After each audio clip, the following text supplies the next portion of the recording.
La segunda parte le puse un título también del profeta Isaías, una frase que se lee en Navidad, los días de Navidad. El pueblo que caminaba en tinieblas vio una gran luz. Es la historia de nuestro pueblo y de todos los pueblos de la tierra.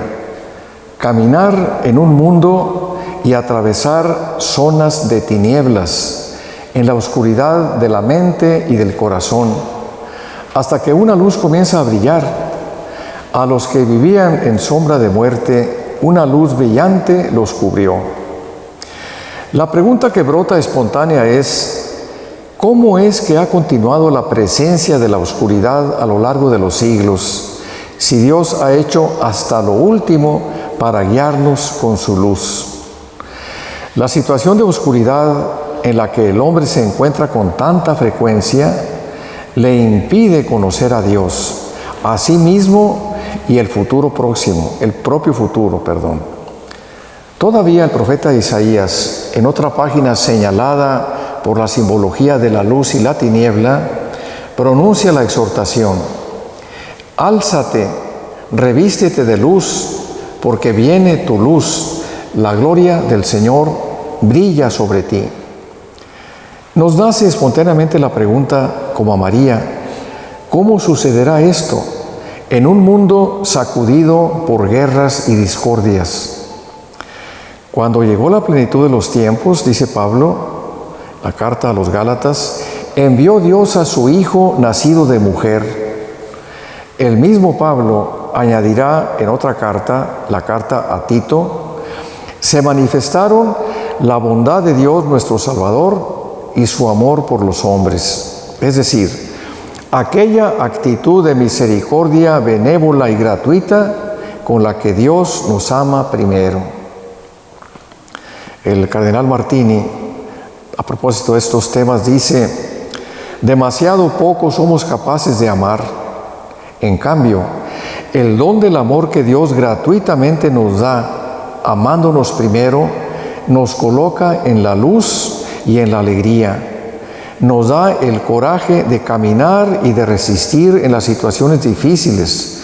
Nos da la facilidad y el coraje de dar también nosotros el primer paso hacia los otros, hacia aquel gesto misterioso que se llama perdón.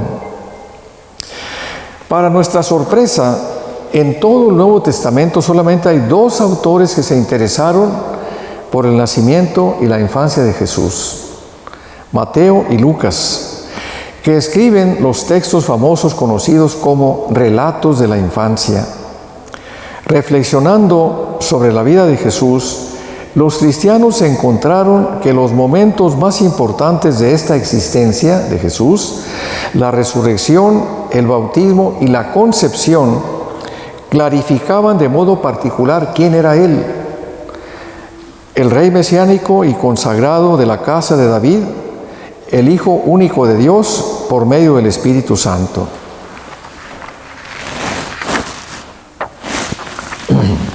El pesebre que tanto contemplamos en los días de Navidad, el pesebre navideño es alcanzado por la sombra de la cruz.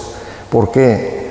Porque la alegría por la buena noticia lleva junto un motivo de tristeza, porque no todos creerán en Él. El día de Navidad es por excelencia, sin embargo, un día de alegría. El motivo de esta alegría lo proclama el ángel a los pastores: hoy, en la ciudad de David, les ha nacido un Salvador que es Cristo Señor. Un poco antes el mismo ángel había dicho: les anuncio una gran alegría que será para todo el pueblo. Todo hombre se pregunta de cuál salvación tiene necesidad. Precisamente de ser liberado de las tinieblas que lo amenazan y lo vuelven inquieto, preocupado, temeroso. En medio de estas tinieblas surge de improviso una luz que estalla en alegría y fiesta. Esa luz es un niño que lleva el nombre de Príncipe de la Paz. La humanidad toda ha encontrado su punto de referencia: aquel que libera de la angustia, del miedo, del mal de la guerra, del odio y de la muerte. La esperanza del hombre es que finalmente la vida tenga un sentido, que sea más bella que los eventos dolorosos que continuamente nos asedian todos los días. Hay gente que ya prefiere no oír noticias. Dice, está tan cargado el color oscuro que ya prefiero ni enterarme. No, se trata de buscar algo que dé sentido a nuestra vida y que uno diga, realmente la vida es algo bello. Que de verdad sea la vida algo bello porque tenemos un Salvador, alguien enviado por Dios para ser nuestro pastor. El anuncio de Navidad es así, anuncio de vida, de creatividad, de esperanza, de afecto, de amistad, de un amor que transforma la historia y la experiencia humana. Desde los protagonistas de aquella noche de hace 2000 años, se extiende a todos los hombres esta alegría anunciada. La fecundidad y la alegría de una vida humana no puede sino apoyarse en el Señor. Es la experiencia de toda vida dedicada al servicio del Señor en sus hermanos, es decir, la fecundidad y la alegría de un cristianismo vivido en todos los campos de la vida. Con la venida de Jesús al mundo, pareciera, a pesar de todo, pareciera que no ha cambiado nada después de 20 siglos. Todo parece continuar como antes. El gozo de la vida, la tristeza, la enfermedad, la guerra. Sin embargo, para quien acoge el mensaje de Navidad, cambia el sentido de cada evento particular, cambia la fuerza interior con la que se enfrenta la lucha de cada día, cambia el horizonte de la realidad de nuestro mundo.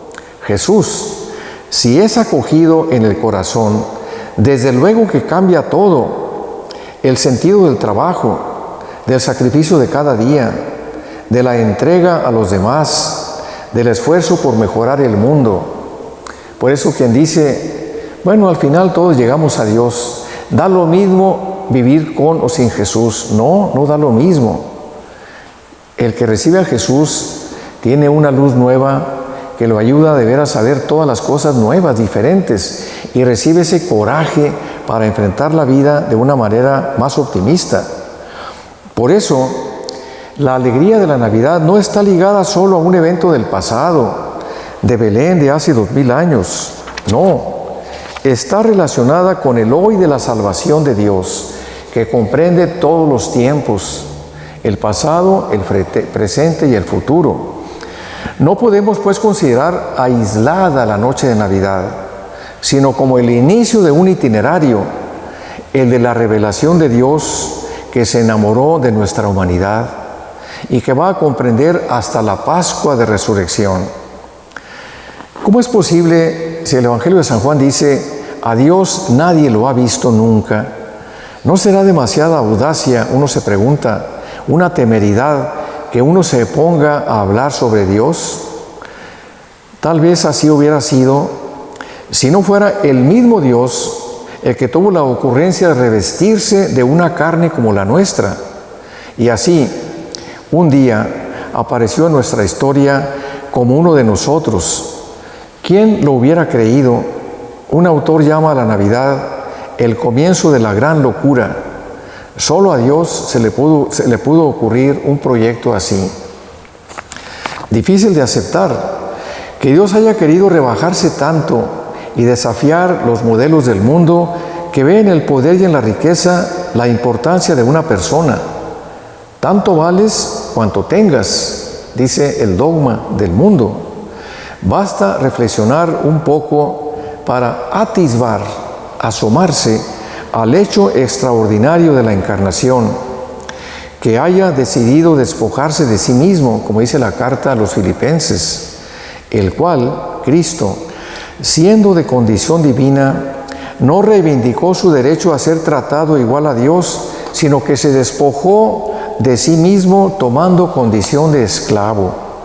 Ya escribía Góngora, el autor de la literatura española, hay distancia más inmensa de Dios a hombre que de hombre a muerte. Para acercarse a estos misterios tan sublimes, solo nos queda el camino de la sencillez. Para celebrar auténticamente estos misterios de Navidad, necesitamos un espíritu de niño. La vida sofisticada, rebuscada, viene a ser un obstáculo para entrar a este jardín. Además, nos hace falta silencio, detener la marcha frenética del estilo de vida actual, del que dice estar siempre ocupado. El estupor ante lo misterioso de este suceso lo viven en primer lugar los mismos padres, María y José. Entienden en parte, inicialmente, que se trata de un proyecto inaudito del mismo Dios para el que ellos han sido escogidos. Pero obviamente les quedan muchas preguntas. ¿Qué van a hacer para acompañar a ese niño? ¿Qué futuro les espera? En un país ocupado por los odiados romanos, ¿cómo cooperar en el plan de Dios con tan pocos medios? En su pobreza, ¿qué le pueden ofrecer? Preguntas como estas y otras van surgiendo en su corazón mientras caminan en silencio rumbo a Belén, donde no habrá lugar para ellos. Sin embargo, ahí va a nacer y siguen su camino en el misterio, simplemente confiando en aquel que los invitó a esta aventura. Los recuerdos de nuestra infancia, que a todos nos trae este tiempo de Navidad, los llevamos con nosotros para siempre. Sigue vivo en nuestro corazón el recuerdo de aquel aire de alegría sencilla, de nuestras Navidades en familia, de calidez, de deseo de ser buenos con los demás. En cierta manera, recuperamos una parte de nuestros primeros años.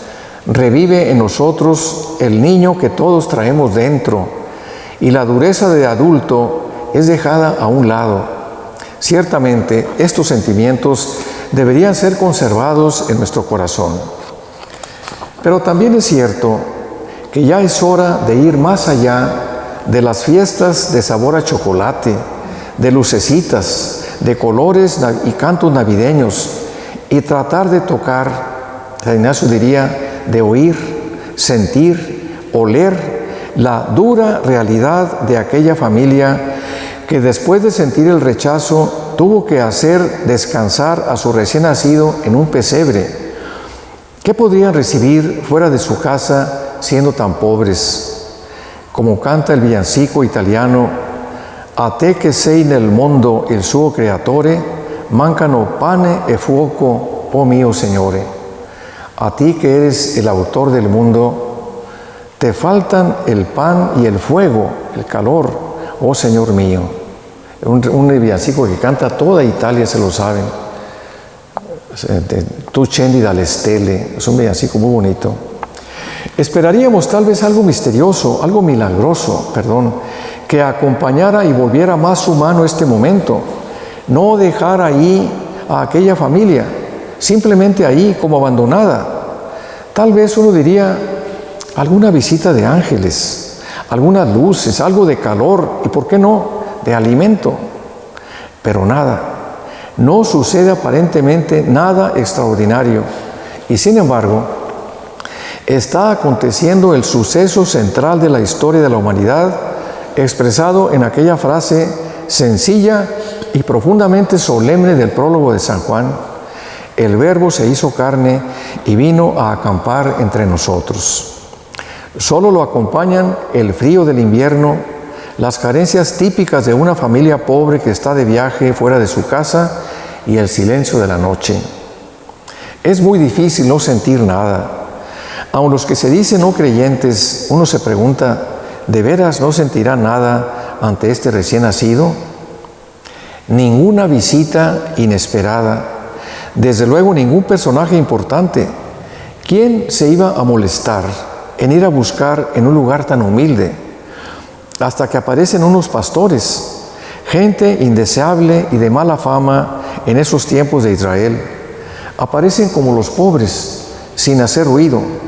Han recibido ellos los primeros la noticia, les ha nacido un Salvador.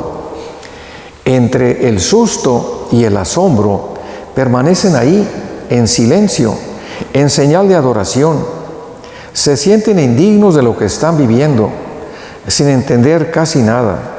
Sin embargo, captan que están ante algo grandioso, en medio de aquel cuadro tan sencillo que los hace sentirse a casa, entre la austeridad del lugar, la bondad de aquellos padres y ese niño que irradia paz y ternura. Y se van gozosos a contar lo que han visto y oído. Después recibirán otra visita, la de unos magos venidos del oriente. De toda esta historia, sin entrar en los detalles ya conocidos, solo resalto un dato, el de la famosa estrella. Mucho han discutido los expertos sobre este fenómeno de apariencia astronómica. Sin detenernos en la discusión, simplemente nos aventuramos a decir en qué pudo consistir. Me ha parecido iluminadora la opinión que dice se trataba no de un fenómeno natural, sino de algo más profundo. La estrella que los guiaba era una nostalgia, la nostalgia de lo divino. Lo que nos guía al Señor durante la vida es esa estrella, el símbolo de la voz interior, la voz que viene del Espíritu de Dios. Este Espíritu es el que toca incansablemente en la puerta de nuestro corazón para abrirlo a la revelación y guiarlo en el encuentro con el Señor Jesús. ¿Cuánto bien recibiríamos si escucháramos esa voz que expresa nuestro deseo profundo, el hambre y la sed de verdad y de amor? El vivir desparramados en la actividad exterior a nosotros mismos nos vuelve sordos a esa voz que nos llama en nuestro interior y nos llevaría hasta donde está el Señor si la escucháramos. Y apenas comienza la historia. Después de estos primeros días, la amenaza de Herodes, el rey que buscaba a todo posible rival de su trono para matarlo. Tienen que huir, esconderse, convertirse en prófugos, ya desde los primeros días de ese niño. Y la vida que le espera será siempre una vida escondida ante la mirada del gran mundo, en la sencillez de la gente del campo, que vive con lo mínimo, en la convivencia y el trabajo pueblerino, y esperar a que le llegue su hora.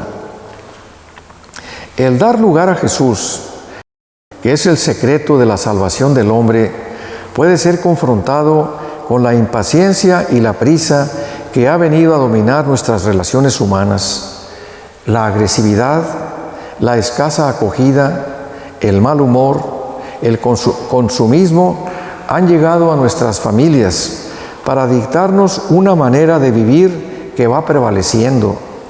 No damos lugar, porque ni siquiera las percibimos, a personas necesitadas en torno nuestro. Esperan nuestra escucha, un poco de atención de nuestra parte, por no hablar de personas necesitadas de los medios indispensables para vivir.